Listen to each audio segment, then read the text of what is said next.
I would like to start off this video by thanking everyone for their support of my channel. I have been seeing lots of new faces and comments. Also, lots of new video suggestions, and that is where this one comes from. So, if you have a video suggestion, make sure to leave it in the comments and it might get showcased. This video will be talking about an interesting theory I got from a subscriber that suggests that Battania might be an early version of the kingdom of Rhodoks. Now, this might sound far off, but give me a minute to explain. If you have seen my previous theory videos, then you know that eventually the nation of Swadia arises out of the ashes of the defeated Valandian Empire. And somewhere in this time, the Swadian kingdom took the land that Battania lies on, and the nation and its culture were never heard of or seen again. With this theory, we would have to ditch the idea that a civil war killed Valandia, but a more sinister, horrible death came to it instead, which probably involved multiple wars, invasions, and catastrophes. We can just take a random guess and say that the Sturgians were able to take down the Valandian government, which caused its collapse. And out of the ashes came Swadia, which wanted revenge for their previous empire to fall. Swadia quickly gained power in the Province area and was able to build an army. The new monarch of this kingdom was King Harlus' great-great-grandfather. Under his rule, they were able to capture and regain control of the lowlands between the mountains in the south and the ocean and hills in the north. They were also able to conquer Battania, and took back some of the lands that the Sturgians took from them. If you watched my Battania video, you would know that they are very tough, stubborn people, and don't give up easy. This theory relies on the Battanians never losing the will to fight, even when they are faced with certain defeat. During the young kingdom of Swadian's invasion of Battania, Battanians had to flee the land and escape racial persecution.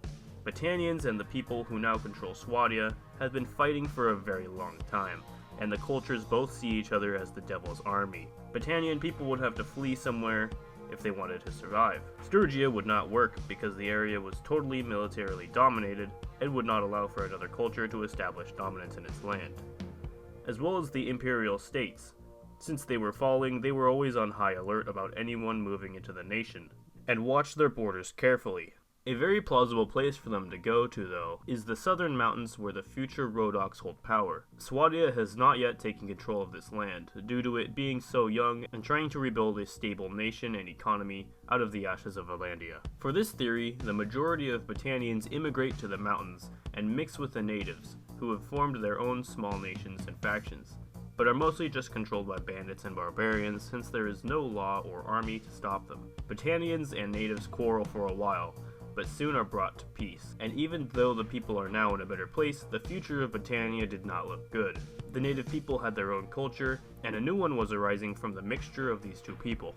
Also, Swadia wanted to move south and conquer the mountains, and rebuild the nation as strong and stronger than old Valandia. When Swadia conquers the mountains, very few large battles are fought, because a lot of the natives actually also want to rebuild Valandia as well, and want protection from other neighboring nations.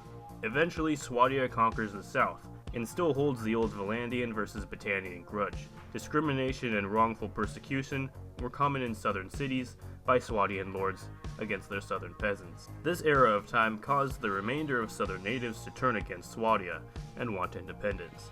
Now, after the Battanian migrants and natives merged, it began to form a whole new culture and type of people. The common southern flag was now green and often had images of strong animals like cougars and bears.